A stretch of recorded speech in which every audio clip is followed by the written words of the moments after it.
ನಮಸ್ಕಾರ ಸ್ನೇಹಿತರೆ, ನಿಮ್ಮೆಲ್ಲರಿಗೂ ಮತ್ತೊಮ್ಮೆ ನಮ್ಮ ಚಾನಲ್ಗೆ ಹೃತ್ಪೂರ್ವಕ ಸ್ವಾಗತ. ಜ್ಯೋತಿಷ್ಯ ಶಾಸ್ತ್ರದ ಪ್ರಕಾರ ಗ್ರಹಗಳ ಸಂಚಾರ ನಮ್ಮ ಜೀವನದಲ್ಲಿ ಹಲವು ರೀತಿಯ ಬದಲಾವಣೆಗಳನ್ನು ತರುತ್ತದೆ. ಕೆಲವೊಮ್ಮೆ ಇದು ನಮಗೆ ಎಚ್ಚರಿಕೆಯ ಸಂದೇಶ ನೀಡುತ್ತದೆ, ಮತ್ತೊಮ್ಮೆ ಹೊಸ ಅವಕಾಶಗಳ ಬಾಗಿಲನ್ನು ತೆರೆಯುತ್ತದೆ.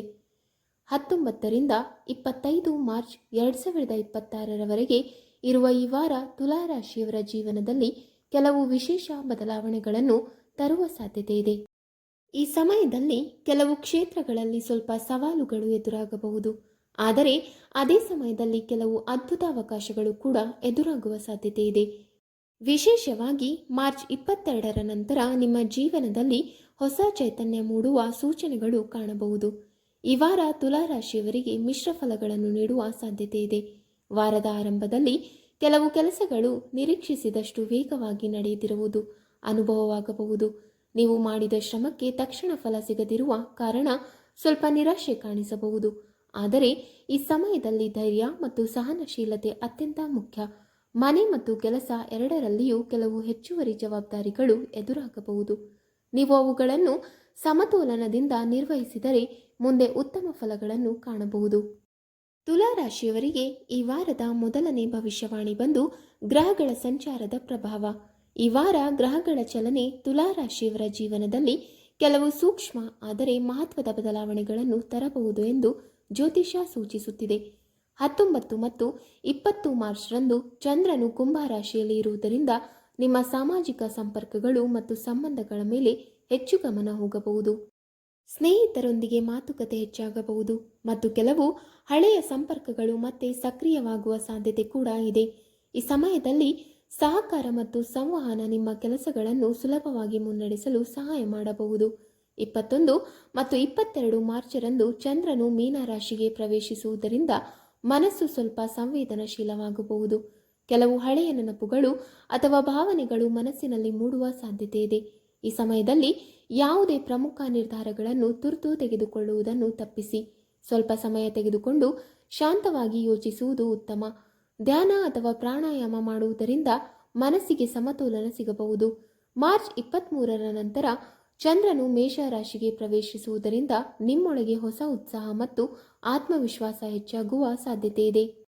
ಕೆಲ ದಿನಗಳಿಂದ ನಿಧಾನವಾಗಿದ್ದ ಕೆಲಸಗಳು ಮತ್ತೆ ಚುರುಕಾಗುವ ಸೂಚನೆಗಳು ಕಾಣಬಹುದು. ನೀವು ತೆಗೆದುಕೊಳ್ಳುವ ನಿರ್ಧಾರಗಳಲ್ಲಿ ಸ್ಪಷ್ಟತೆ ಹೆಚ್ಚಾಗಬಹುದು ಮತ್ತು ಹೊಸ ಅವಕಾಶಗಳನ್ನು ಸ್ವೀಕರಿಸುವ ಧೈರ್ಯ ಕೂಡ ಹೆಚ್ಚಾಗುತ್ತದೆ. ಈ ಸಮಯದಲ್ಲಿ ಸರಿಯಾದ ದಿಕ್ಕಿನಲ್ಲಿ ಮಾಡಿದ ಪ್ರಯತ್ನಗಳು ಮುಂದಿನ ದಿನಗಳಲ್ಲಿ ಉತ್ತಮ ಫಲ ನೀಡುವ ಸಾಧ್ಯತೆ ಹೆಚ್ಚು. ಎರಡನೆಯ ಭವಿಷ್ಯವಾಣಿ ಬಂದು ಅದೃಷ್ಟದ ಹೊಸ ತಿರುವು. ಈ ವಾರ ತುಲಾ ರಾಶಿಯವರಿಗೆ ಭಾಗ್ಯದಲ್ಲಿ ಒಂದು ಹೊಸ ತಿರುವು ಕಾಣಿಸಬಹುದು. ವಿಶೇಷವಾಗಿ ಮಾರ್ಚ್ 20ರ ನಂತರ ನಿಮ್ಮ ಪ್ರಯತ್ನಗಳಿಗೆ ನಿಧಾನವಾಗಿ ಫಲ ಸಿಗಲು ಆರಂಭವಾಗಬಹುದು. ನೀವು ಬಹಳ ಸಮಯದಿಂದ ಶ್ರಮಿಸುತ್ತಿದ್ದ ಕೆಲಸದಲ್ಲಿ ಈಗ ಉತ್ತಮ ಪ್ರಗತಿ ಕಾಣಬಹುದು. ಯಾವುದಾದರೂ ಒಳ್ಳೆಯ ಸುದ್ದಿ ಅಥವಾ ಹೊಸ ಅವಕಾಶ ನಿಮ್ಮ ಆತ್ಮವಿಶ್ವಾಸವನ್ನು ಹೆಚ್ಚಿಸಬಹುದು. ಮೂರನೆಯ ಭವಿಷ್ಯವಾಣಿ ಬಂದು ಆರ್ಥಿಕ ಪರಿಸ್ಥಿತಿ. ಈ ವಾರ ಹಣಕಾಸಿನ ವಿಷಯದಲ್ಲಿ ಸ್ವಲ್ಪ ಎಚ್ಚರಿಕೆಯಿಂದ ನಡೆಯುವುದು ಅಗತ್ಯ. ಅನಿರೀಕ್ಷಿತ ಖರ್ಚುಗಳು ಎದುರಾಗುವ ಸಾಧ್ಯತೆ ಇದೆ. ಮನೆಯ ಅವಶ್ಯಕತೆಗಳು ಅಥವಾ ಇತರ ಕಾರಣಗಳಿಂದ ಖರ್ಚು ಹೆಚ್ಚಾಗಬಹುದು. ಆದ್ದರಿಂದ ಹಣವನ್ನು ಸರಿಯಾಗಿ ಯೋಜನೆ ಮಾಡಿ ಬಳಸುವುದು ಉತ್ತಮ. ವಾರದ ಅಂತ್ಯದ ಭಾಗದಲ್ಲಿ ಸ್ವಲ್ಪ ಆರ್ಥಿಕ ಸುಧಾರಣೆ ಕಂಡುಬರುವ ಸಾಧ್ಯತೆ ಇದೆ. ಈ ಸಮಯದಲ್ಲಿ ದೊಡ್ಡ ಹೂಡಿಕೆ ಅಥವಾ ತುರ್ತು ಖರೀದಿಗಳನ್ನು ಮಾಡುವ ಮೊದಲು 2 ಬಾರಿ ಯೋಚಿಸುವುದು ಉತ್ತಮ. ಯಾರಾದರೂ ಹೇಳಿದ ಮಾತಿನ ಮೇಲೆ ನಂಬಿಕೆ ಇಟ್ಟು ಹಣ ಹೂಡಿಕೆ ಮಾಡುವುದನ್ನು ತಪ್ಪಿಸುವುದು ಒಳಿತು. ಕೆಲವು ಹಳೆಯ ಹಣಗಳು ಮರಳಿ ಸಿಗುವ ಸೂಚನೆಯೂ ಕಾಣಬಹುದು. ಇದರಿಂದ ಸ್ವಲ್ಪ ಆರ್ಥಿಕ ನೆಮ್ಮದಿ ಸಿಗಬಹುದು. ನಿಮ್ಮ ಖರ್ಚು ಮತ್ತು ಆದಾಯದ ನಡುವಿನ ಸಮತೋಲನವನ್ನು ಕಾಪಾಡಿಕೊಳ್ಳುವುದು ಬಹಳ ಮುಖ್ಯ. ಸರಿಯಾದ ಯೋಜನೆಯೊಂದಿಗೆ ಹಣವನ್ನು ಬಳಸಿದರೆ ಮುಂದಿನ ದಿನಗಳಲ್ಲಿ ಆರ್ಥಿಕ ಸ್ಥಿತಿ ನಿಧಾನವಾಗಿ ಉತ್ತಮವಾಗಬಹುದು. ನಾಲ್ಕನೆಯ ಭವಿಷ್ಯವಾಣಿ ಬಂದು ಹಳೆಯ ಹೂಡಿಕೆಯಿಂದ ಲಾಭ. ಹಿಂದೆ ನೀವು ಮಾಡಿದ ಹೂಡಿಕೆಗಳು ಅಥವಾ ಪ್ರಯತ್ನಗಳಿಂದ ಈಗ ಸ್ವಲ್ಪ ಲಾಭ ದೊರೆಯುವ ಸೂಚನೆ ಇದೆ. ಇದು ದೊಡ್ಡ ಲಾಭವಾಗದಿದ್ದರೂ ನಿಮ್ಮ ಆತ್ಮವಿಶ್ವಾಸವನ್ನು ಹೆಚ್ಚಿಸಬಹುದು. ನೀವು ಮಾಡಿದ ಸರಿಯಾದ ನಿರ್ಧಾರಗಳು ಯಾವತ್ತೂ ವ್ಯರ್ಥವಾಗುವುದಿಲ್ಲ ಎಂಬ ಭಾವನೆ ಮೂಡಬಹುದು. ಆದರೆ ಹೊಸ ಹೂಡಿಕೆ ಮಾಡುವಾಗ ಸಂಪೂರ್ಣ ಮಾಹಿತಿಯನ್ನು ಪಡೆದು ಮಾತ್ರ ನಿರ್ಧಾರ ತೆಗೆದುಕೊಳ್ಳುವುದು ಉತ್ತಮ. ಈ ಸಮಯದಲ್ಲಿ ಹಿಂದೆ ಆರಂಭಿಸಿದ್ದ ಕೆಲವು ಯೋಜನೆಗಳು ಮತ್ತೆ ಚಲನೆ ಪಡೆಯುವ ಸಾಧ್ಯತೆ ಇದೆ. ನೀವು ಹಿಂದೆ ಮಾಡಿದ ಪರಿಶ್ರಮದ ಫಲ ಈಗ ನಿಧಾನವಾಗಿ ಕಾಣಿಸಿಕೊಳ್ಳಬಹುದು. ಕೆಲವೊಂದು ಉಳಿಸಿದ ಹಣ ಅಥವಾ ಹೂಡಿಕೆಗಳು ಅಲ್ಪ ಪ್ರಮಾಣದ ಲಾಭವನ್ನು ನೀಡುವ ಮೂಲಕ ನಿಮಗೆ ಸಂತೋಷವನ್ನು ನೀಡಬಹುದು. ಆದರೆ ಈ ಲಾಭವನ್ನು ನೋಡಿ ತುರ್ತಾಗಿ ಮತ್ತಷ್ಟು ಹಣ ಹೂಡಿಕೆ ಮಾಡುವುದನ್ನು ತಪ್ಪಿಸುವುದು ಉತ್ತಮ. ಯಾವುದೇ ಹೊಸ ಆರ್ಥಿಕ ಯೋಜನೆಗೆ ಕೈ ಹಾಕುವ ಮೊದಲು ಅದರ ಬಗ್ಗೆ ಸಂಪೂರ್ಣವಾಗಿ ತಿಳಿದುಕೊಳ್ಳುವುದು ಅಗತ್ಯ. ಧೈರ್ಯ ಮತ್ತು ಸಹನೆಯೊಂದಿಗೆ ತೆಗೆದುಕೊಂಡ ನಿರ್ಧಾರಗಳು ಮುಂದಿನ ದಿನಗಳಲ್ಲಿ ಹೆಚ್ಚಿನ ಲಾಭವನ್ನು ನೀಡುವ ಸಾಧ್ಯತೆ ಇದೆ. 5ನೆಯ ಭವಿಷ್ಯವಾಣಿ ಬಂದು ಸಂಬಂಧಗಳು ಮತ್ತು ದಾಂಪತ್ಯ ಜೀವನ.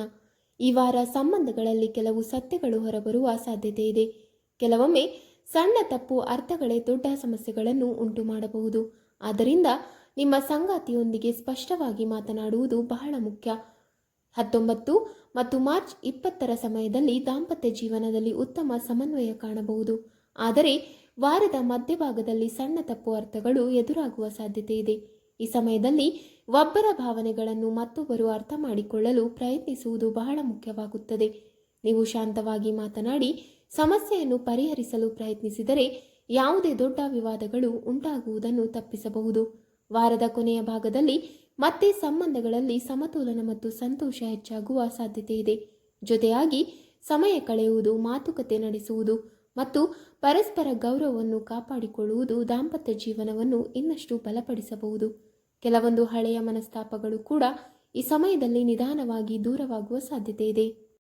6ನೆಯ ಭವಿಷ್ಯವಾಣಿ ಬಂದು ವೃತ್ತಿ ಕ್ಷೇತ್ರದಲ್ಲಿ ಸವಾಲುಗಳು. ತುಲಾರಾಶಿಯವರಿಗೆ ಈ ವಾರ ಕೆಲಸದ ಕ್ಷೇತ್ರದಲ್ಲಿ ಸ್ವಲ್ಪ ಹೆಚ್ಚುವರಿ ಶ್ರಮ ಅಗತ್ಯವಾಗಬಹುದು. ಕೆಲವೊಂದು ಕೆಲಸಗಳು ಹೆಚ್ಚು ಸಮಯ ಮತ್ತು ಗಮನ ಬೇಡಿಕೊಳ್ಳಬಹುದು. ತಕ್ಷಣ ಫಲ ಸಿಗದಿದ್ದರೂ ನಿಮ್ಮ ಪರಿಶ್ರಮ ಮುಂದಿನ ದಿನಗಳಲ್ಲಿ ಉತ್ತಮ ಫಲ ನೀಡುತ್ತದೆ. ಹಿರಿಯ ಅಧಿಕಾರಿಗಳು ನಿಮ್ಮ ಕೆಲಸವನ್ನು ಗಮನಿಸುತ್ತಿರುವ ಸಾಧ್ಯತೆ ಇದೆ. 7ನೆಯ ಭವಿಷ್ಯವಾಣಿ ಬಂದು ಗುಪ್ತ ಶತ್ರುಗಳಿಂದ ಎಚ್ಚರಿಕೆ. ಕೆಲವು ಸಂದರ್ಭಗಳಲ್ಲಿ ನಿಮ್ಮ ಸುತ್ತಮುತ್ತ ಇರುವವರು ನಿಮ್ಮ ಯೋಜನೆಗಳ ಬಗ್ಗೆ ತಪ್ಪು ಉದ್ದೇಶ ಹೊಂದಿರುವ ಸಾಧ್ಯತೆ ಇದೆ. ಆದ್ದರಿಂದ ನಿಮ್ಮ ಪ್ರಮುಖ ಯೋಜನೆಗಳನ್ನು ಎಲ್ಲರೊಂದಿಗೆ ಹಂಚಿಕೊಳ್ಳಬೇಡಿ.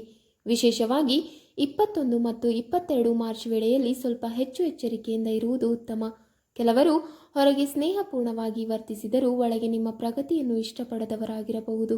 ಆದ್ದರಿಂದ ಕೆಲಸದ ಸ್ಥಳದಲ್ಲಿಯೂ ಅಥವಾ ವ್ಯವಹಾರದಲ್ಲಿ ಕೂಡ ನಿಮ್ಮ ಪ್ರಮುಖ ಮಾಹಿತಿಯನ್ನು ಆಯ್ದ ವ್ಯಕ್ತಿಗಳೊಂದಿಗೆ ಮಾತ್ರ ಹಂಚಿಕೊಳ್ಳುವುದು ಉತ್ತಮ. ಅನಗತ್ಯ ಚರ್ಚೆಗಳು ಅಥವಾ ವಾದಗಳಿಗೆ ಒಳಗಾಗುವುದನ್ನು ತಪ್ಪಿಸುವುದು ಒಳಿತು. ನಿಮ್ಮ ಕೆಲಸದ ಮೇಲೆ ಗಮನ ಕೇಂದ್ರೀಕರಿಸಿ ಶಾಂತವಾಗಿ ಮುಂದುವರೆದರೆ ಯಾವುದೇ ವಿರೋಧಿಗಳ ಪ್ರಯತ್ನಗಳು ಹೆಚ್ಚು ಪರಿಣಾಮ ಬೀರುವುದಿಲ್ಲ. ಜೊತೆಗೆ ನಿಮ್ಮ ದಾಖಲೆಗಳು, ಯೋಜನೆಗಳು ಮತ್ತು ಪ್ರಮುಖ ಮಾಹಿತಿಯನ್ನು ಸುರಕ್ಷಿತವಾಗಿ ಕಾಯ್ದುಕೊಳ್ಳುವುದು ಈ ಸಮಯದಲ್ಲಿ ಬಹಳ ಮುಖ್ಯ. 8ನೆಯ ಭವಿಷ್ಯವಾಣಿ ಬಂದು ಮನೆ ಮತ್ತು ಆಸ್ತಿ ವಿಚಾರಗಳು. ಈ ವಾರ ಮನೆ, ಜಮೀನು ಅಥವಾ ಆಸ್ತಿ ಸಂಬಂಧಿತ ವಿಚಾರಗಳಲ್ಲಿ ಜಾಗರೂಕತೆ ಅಗತ್ಯ. ಯಾವುದೇ ದಾಖಲೆಗಳಿಗೆ ಸಹಿ ಮಾಡುವ ಮೊದಲು ಅದನ್ನು ಸಂಪೂರ್ಣವಾಗಿ ಓದಿ ತಿಳಿದುಕೊಳ್ಳುವುದು ಮುಖ್ಯ. ಹಳೆಯ ಕಾನೂನು ಸಂಬಂಧಿತ ವಿಚಾರಗಳಲ್ಲಿ ಸ್ವಲ್ಪ ಚಲನಾವಲನ ಕಾಣಬಹುದು. 9ನೆಯ ಭವಿಷ್ಯವಾಣಿ ಬಂದು ಕುಟುಂಬ ಮತ್ತು ಸಂತಾನದ ಸಂತೋಷ. ಕುಟುಂಬ ಮತ್ತು ಮಕ್ಕಳಿಂದ ಒಳ್ಳೆಯ ಸುದ್ದಿ ಕೇಳುವ ಸಾಧ್ಯತೆ ಇದೆ. ಮಕ್ಕಳ ವಿದ್ಯಾಭ್ಯಾಸ ಅಥವಾ ಸಾಧನೆ ನಿಮಗೆ ಹೆಮ್ಮೆ ಉಂಟು ಮಾಡಬಹುದು. ಕುಟುಂಬದೊಂದಿಗೆ ಸ್ವಲ್ಪ ಸಮಯ ಕಳೆಯುವುದರಿಂದ ಮನಸ್ಸಿಗೆ ಶಾಂತಿ ಸಿಗುತ್ತದೆ. ಈ ಸಮಯದಲ್ಲಿ ಕುಟುಂಬದ ಬೆಂಬಲ ನಿಮಗೆ ಹೆಚ್ಚು ಶಕ್ತಿ ನೀಡಬಹುದು. 10ನೆಯ ಭವಿಷ್ಯವಾಣಿ ಬಂದು ಪ್ರಯಾಣ ಮತ್ತು ಹೊಸ ಅವಕಾಶಗಳು. ಮಾರ್ಚ್ 20ರ ನಂತರ ಪ್ರಯಾಣದ ಯೋಗಗಳು ಕಂಡುಬರುವ ಸಾಧ್ಯತೆ ಇದೆ. ಈ ಪ್ರಯಾಣ ಕೆಲಸ, ಶಿಕ್ಷಣ ಅಥವಾ ವೈಯಕ್ತಿಕ ಕಾರಣಗಳಿಂದಾಗಿರಬಹುದು.